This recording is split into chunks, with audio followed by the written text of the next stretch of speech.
right. Hi, everybody, and welcome to Stimming and Stilettos with Dr. Tasha. And as per usual, I don't bring you just any old body to the table, and today is no different. She's young, she's brilliant, and I'm not even kidding. Um, I am I am really happy and pleased that she finally said yes. Yes, that's a dig. I mean, it's a dig. It just took a while, but that's okay. I will wait for her.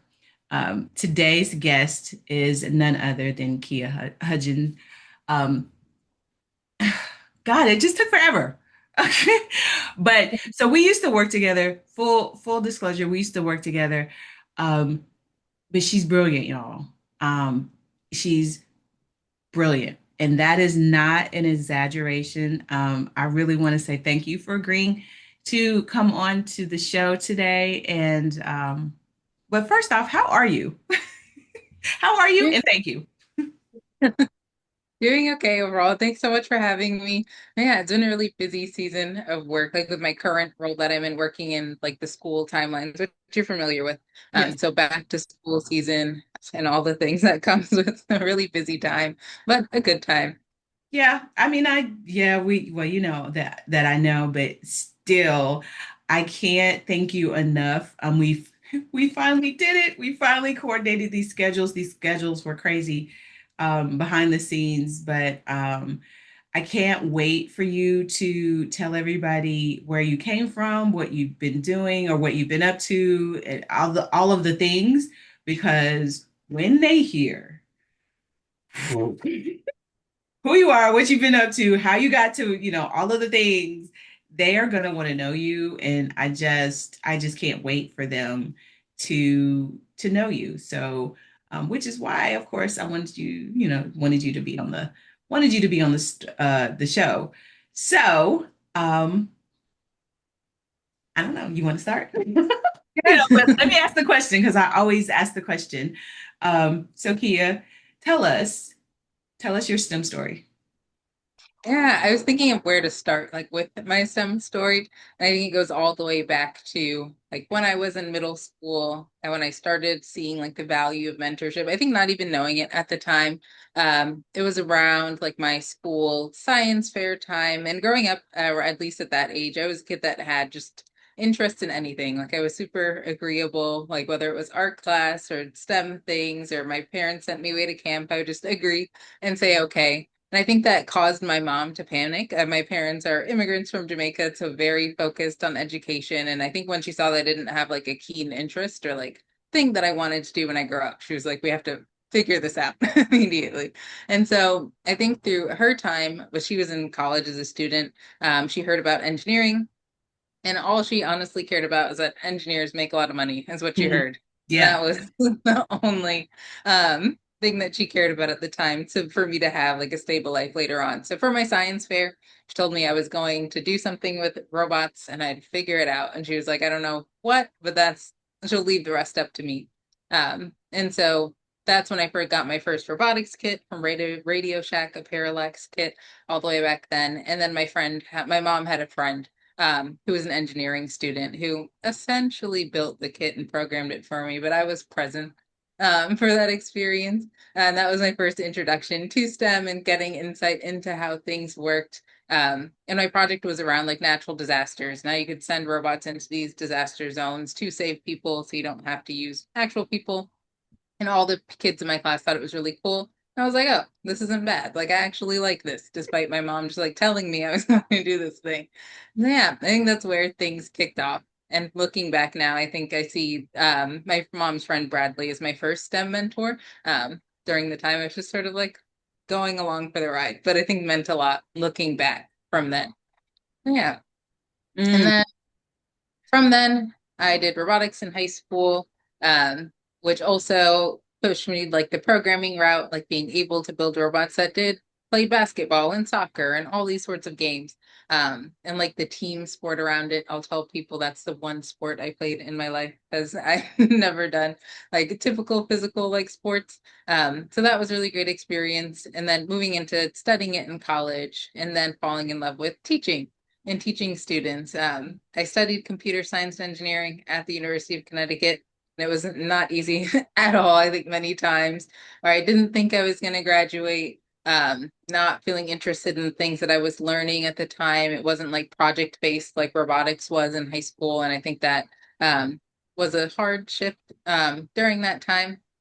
But working with students, I think continually reminded me why I studied computer science engineering to see them get excited about the projects and the robots that I could help them build and all those things. I think was a constant reminder that if I'm telling these kids that they can do engineering, then I should believe that I should be able to finish this degree too. So really pushed me along there and the focus on education. And yeah. And so with that, I think that's like my introduction to STEM and then how I fell into like the education side of things. But wait, let me ask this question. So when you were at UConn, um, you what was your mm, let me frame this differently, or maybe not.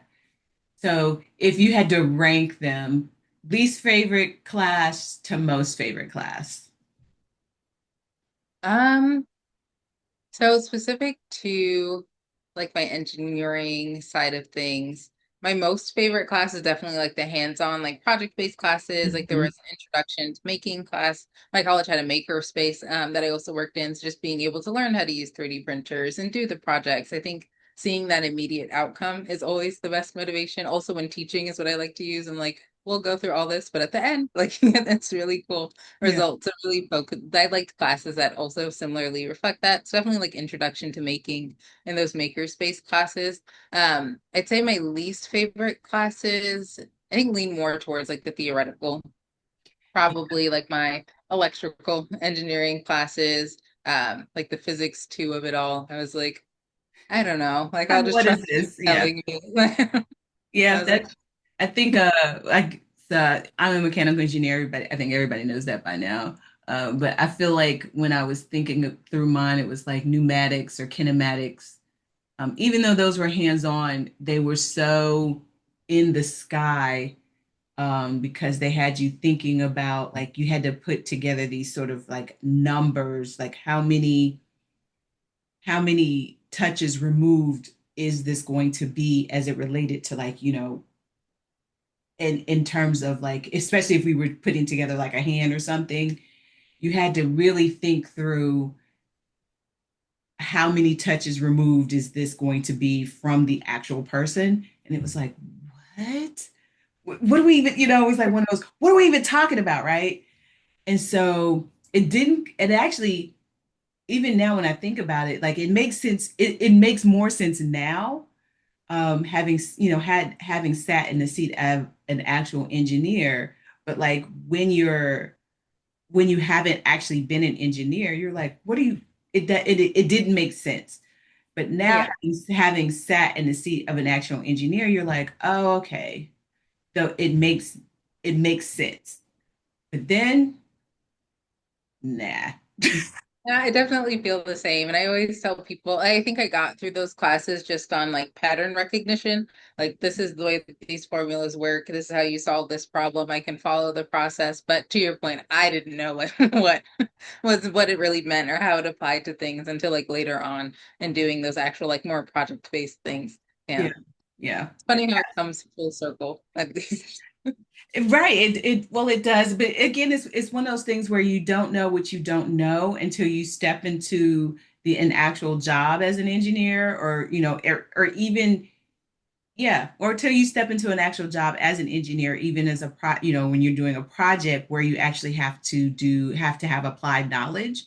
And then it's like, oh, okay, well, now it's like that knowledge, even if it's a simulated exercise where those things that where it's like the process then comes into play, and you're like, okay, well, maybe it's not just sort of pie in the sky knowledge. It's like this is making a lot more sense then. Yeah. Yeah, no, definitely. And yeah, thinking back on that college experience, I think I got a lot of valuable skills out of studying engineering. I'd like to say like the ability to absorb like a new programming language and take on to things pretty quickly has been really effective. But yeah, at the time, I really fell in love with like the education side of things. After I graduated, I went on to work at Black Girls Code. Um, Despite like my family's presumptions, I think like the idea is like, especially computer science and engineering, you graduate, you work at Google, you Yeah. work at any like Google adjacent company. And I was like, no, I think I want to teach and work with students. And I think it caused my parents to panic a bit. But I really enjoyed working at Black Girls Code and working, I think, as a curriculum coordinator at the time and helping to work on like products, ideas, and things. Um, and then really laying the path forward of like how to integrate my STEM skills with the education aspect, was really important then. And along those lines, I was working at Black Girls Code during the pandemic. And so we all had the shift to online that we experienced, which is it wasn't an easy one. And at that time, I started to notice like gaps of students like who had different needs in terms of learning disabilities, absorbing a lot of content online, how to make that easier for them, were questions that started to come up. And so then I like went the entrepreneurship route of things, to focus on making digital accessibility tools for students, specifically with visual impairments and dyslexia, of how to give them a more equitable online experience. Founded WebQuity, which is web equity put together, not the most creative name, but I had to come up with one at one point. So stuck with that. And I think that like the continuous theme throughout like my STEM story is just wanting to do impactful things with these STEM tools, like knowing that robots are super cool and all the things, but like, is it helping people in natural disasters or Yeah. education or students with disabilities? And I think that's the real motivator along the way that's been Yeah. consistent. Yeah. But I think, well, and let me preface this by saying that I know you, and it speaks to who I know you to be as someone who A wants to make impact, but you are also someone who is super helpful, and you are always looking out for people who can't look out for themselves. And so the development of something that A is going to make impact in the world, but also something that is really helpful to other people, it makes perfect sense. So talk more about what your company does and how it is making impact, and what it does, so that people are very clear, and then where it is, what it does, and where people can find it. Yeah, so yeah, our first product of sorts stemmed from, again, dyslexia and students' visual impairments learning online. We created a web extension called Digital Glasses. So you do a questionnaire survey to customize your preferences, similar to like what you'd see at the top of a Word document, all of those kinds of things. Mhm. Also like dyslexic friendly text, all of those. So we give you the questionnaire and then we sort of write your prescription of sorts, is why we call it Digital Glasses. And then every website that you visit will be modified to those needs that were indicated by that initial questionnaire. So yeah, so it's a web extension. It's on our website, webputtyed.com. You can install it and try it out. Always welcome to feedback. There's a free trial period for anyone who just wants to try it out. So also always a welcome to that feedback as we continue to work on that and improve. And then also currently it's not a live product, but just exploring other ways that we can help and support students, looking at supporting students with ADHD through like research based practices around productivity, through a learning companion. It's like a little owl, very cute. And yeah, we're exploring that for how it can impact students to help them with their productivity and focus, and incorporating AI, which is the hot topic of all conversations right now. So how we can leverage Ooh. it, for a learning companion, but also interesting, I think, that we're also exploring how to do it responsibly for students. They don't need access to an AI model that can scour the whole internet. It needs to be very focused, for safety, privacy, all those considerations, and a limited model on like energy use, because there's a lot of conversations around how much energy AI uses and how we can reduce that. So I think just being thoughtful of these things. And a reoccurring theme for me, like going through the entrepreneurship journey side of things, is um, focusing on if we're actually solving the problem versus trying to make money off of the problem, to be blunt. Um, so yes. Oh, I had to message my internet was unstable. No, you're fine. Okay.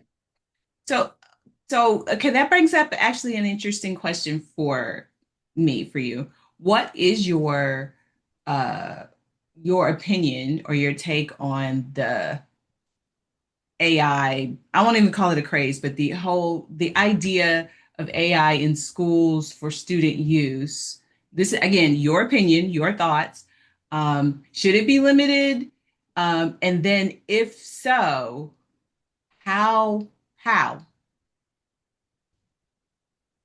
Can you hear me? Yeah, I think yes. Mhm. Just thinking through, I think AI is definitely a tool that's going to be relevant. And so exposing students to it through their educational journeys will be important.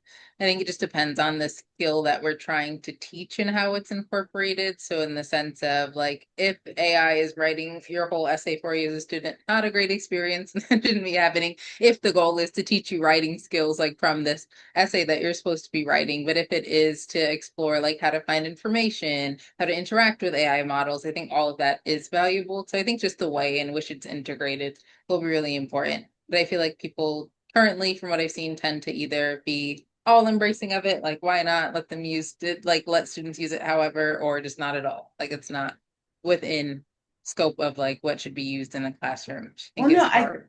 I agree with you. I think it has to be moderated.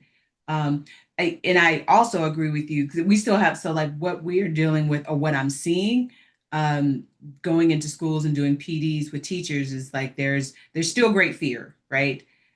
From school administrators on down to teachers themselves, on how we do it. Teachers are like, oh, it's cheating, like, there's still that thought, and it's like, okay, people, like it's here. We have to figure out what is going to actually work, for teachers themselves, for administrators, and then for students, right? So what is going to, I won't even call it the happy medium, but like what is the thing or the things? How are we going to do it? Again, for administrators, staff, teachers, students. What is going to actually work in your school, in your district, in your classroom, that is going to make it work. And that's going to look different. It's going to look different everywhere, right? You're going to have those administrators that are just, like it's going to be the bare minimum. Then you're going to have the administrators going to be like, AI everywhere for everyone, right? And that and it has to, it's not going to be a one size fits all. It's just not going to be that. But then we have to have policies that are practical and ethical, because, of course, there are going to be students and teachers that are they're going to go to the end, you know? So, Yeah. so Yeah. to that end, we have to have these policies in place that are that protect us, and them from themselves.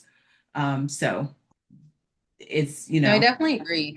It's mhm. interesting to hear your perspective, like being in the field and like working with the schools as well. And I think thinking about like the students themselves, I don't know how realistic it is like to be in the position of being a student, but looking back, even like through engineering and things, I remember being in like Calc 3 doing triple integrals by hand. And I was like, I'm never going to do this again. Like I'm plugging it into the calculator. No one does this by hand. And I think like Nobody. to students like that why I was doing it by hand to learn those concepts, even though practically in the real world you could use AI, calculator, whatever it is, I think is also important. And I feel like when students have the understanding what it is that they should be learning and not just that they need to deliver an essay or a project that could be generated by AI, I'm hoping that that understanding could also bring some under just alignment between teachers and students too. Well, I think so.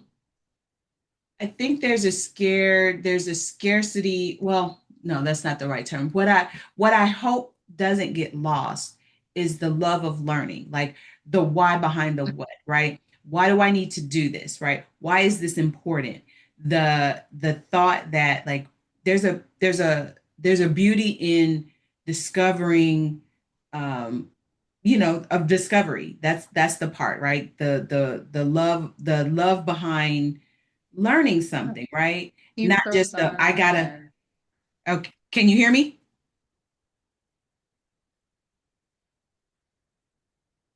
Kia?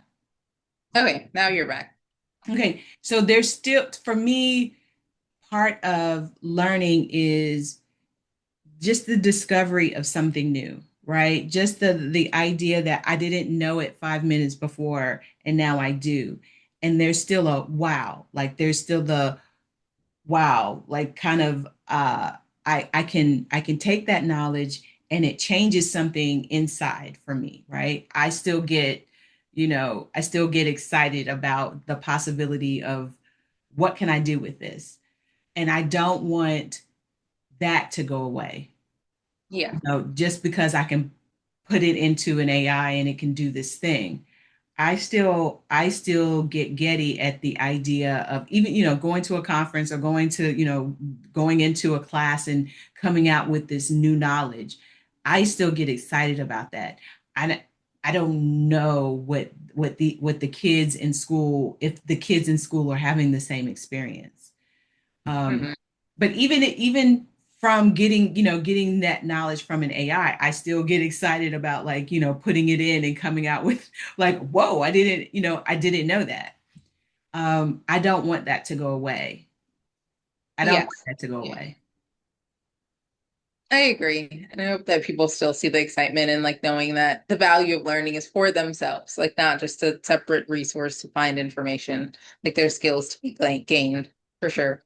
Yeah. Yeah. And and I think, well, I don't want to put words in your mouth, but I think part of that is like what you were saying, or I think part of that is like why you um went into, teaching as well, like from your engineering into teaching, because you can use it. And part of, or at least for me, part of engineering, or part of the engineering mind for me is like a partial,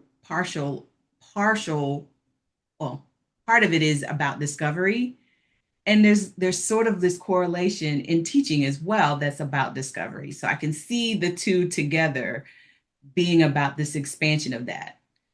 I don't know. Yes. Do you agree? You know? No, I definitely agree. And I especially being studying engineering, also graduating like from and working in education, I think realizing that there's more to teaching than just me like sharing how to walk through these steps with students and realizing that the science of learning in itself and how valuable that is, which drove me to go to Harvard to get my master's of education. It was in learning design, innovation technology, a long way to say ed tech, essentially.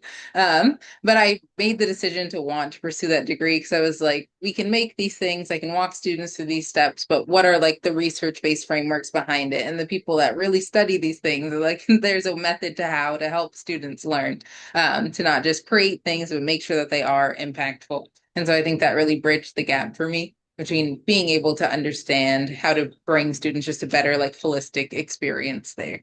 Yeah.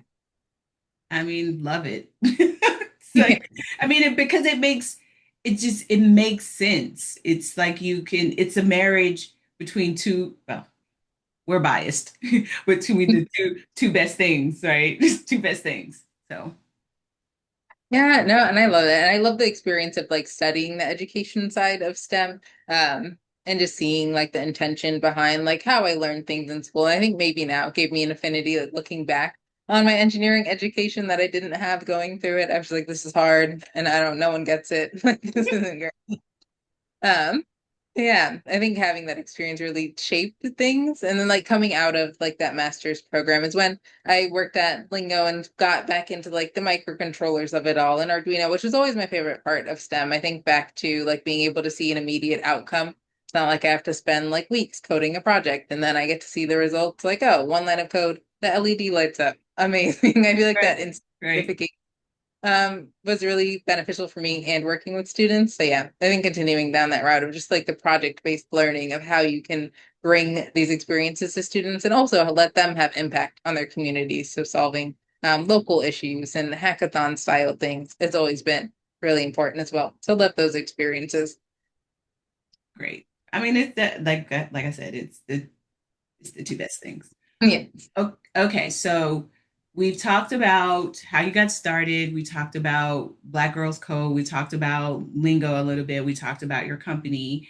So do you want to talk about kind of where you're at, and then where you see yourself going?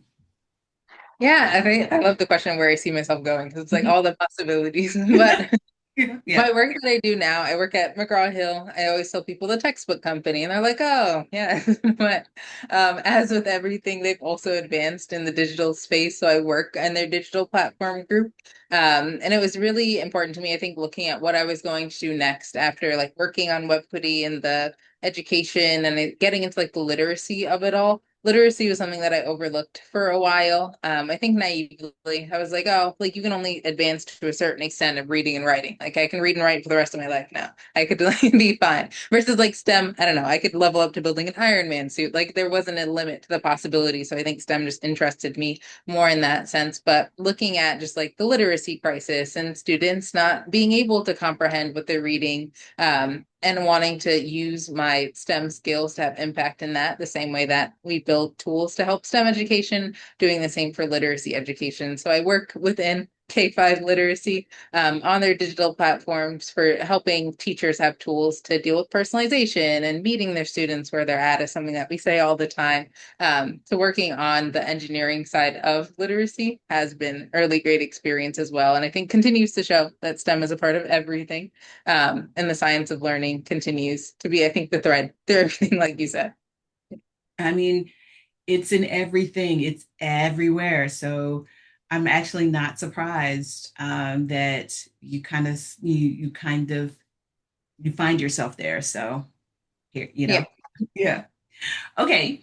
So that's what you're doing. Where do you see yourself going? I know. I feel like I'm exploring that. I definitely want to get back into teaching. I think I'm exploring like doing workshops and working at like the science center near me and volunteering. So just not losing sight of that. Big goals that I've always said like I want to be like a STEM toy product maker, like making educational toys to teach students STEM skills, I think is very cool. Like culturally responsive STEM activities in schools across the globe, I think is really interesting as well. So like in situ in different countries. So I don't know. Maybe I'll be starting schools across the world or developing toys and pushing them out through a toy making company. So I think in alignment with what I'm doing now, I'm just excited to keep creating. I feel like is the consistent part of it. Well, I mean, I wouldn't be surprised if we saw, if I saw that a couple years from now that, Kia had created some, her own STEM kit or a toy or two. It wouldn't surprise me at all. Like I said, I think your mind is amazing. I think you're brilliant. I think the way you look at the world is much needed. Um, yeah, I think I know I'm biased, but it's a good bias. Thank you so much. And yeah, I think I've learned so much through like these different roles that I've had from learning from people like you and all the mentors that I've had along the way. I think I feel like I came out of school like hot. Like I was like, I'm going to start a business and work at a nonprofit, do all the things. And I think I accomplished a lot of things in a short amount of time that gave me, I think, a dangerous amount of confidence going into working and thinking that I like knew it all and knew all the things. So I think going into industry now, like learning a lot and seeing like from people who have like years of experience and like the gaps that I didn't have. So I think typically like people work for a while and then go like the entrepreneurship startup route and I sort of did the opposite. So really excited about the season of learning. Like we said, like it's being excited to learn from other people and all of the new things that comes with as well. Okay, so one last question and well, two last questions is where can people find you if they're looking for you? That's number one. So if they're looking for you right now, where can they find you? I'm on LinkedIn. I think it's the best way to connect with me. It's just Kendra Huggan or Kia Huggan. I think if you look it up, I'll come up on LinkedIn. It's the best way to connect with me. Okay, so you guys, all this information will be in the show notes. So as I like to say, look in the show notes. Okay, all her information is, I always say it, like, I mean, the show notes will have all of her information. So look there. And does you have a website? Yes, for WebPutty, it's webputtyed.com. So webputtyed.com. Yeah. Okay, so I will include that as well. It'll be in the show notes as okay. Show notes. All right. So that's number one. The second question is a little bit longer. Um, and it is this. If you could travel back through time and talk to your younger self, what advice would you give her and why? Um, I think that looking back, I'd want to tell myself to like release myself from expectation. I think there's so much expectation, just like when I was navigating, like what should I be doing, that I should be a software engineer, I go Google, and that I have to present a certain way as a Black woman in these spaces. Like I have to keep my hair the same and talk this way and do all the things. I feel like there was so much focus on what I should be doing. And I would just reassure myself, like looking back, like it's fine. Like free yourself from the expectation, do what it like explore the avenues that you want, trust your gut, and it'll work out. I think, yeah, freeing myself from what I saw as society's ideal and just experience it. And it all worked out. I could also tell myself to all set. It's fine. No, I think that's real. I think there's actually some older people who could use that right now, actually. So I think that's actually good advice. Is there any other thing that you want our audience to know, or is there any other thing that you want us to, talk about? No, I think we covered everything as walking through the story to this point. No, thank you again for the opportunity to share and speak with you, as we usually do. But I think on this platform that you built, I really love the art of storytelling and thinking of how I can learn from other people. So hopefully someone learned something from this. And feel free to reach out to me about anything. But yeah. I know that they absolutely will. I love you. I wish you the absolute best. And anytime you need anything, you know that I am here for Well, you. thank you so much. Absolutely always and in always. So this brings a close to this episode of Stemming in Stilettos. And as I always say to my audience, you guys keep yourselves safe.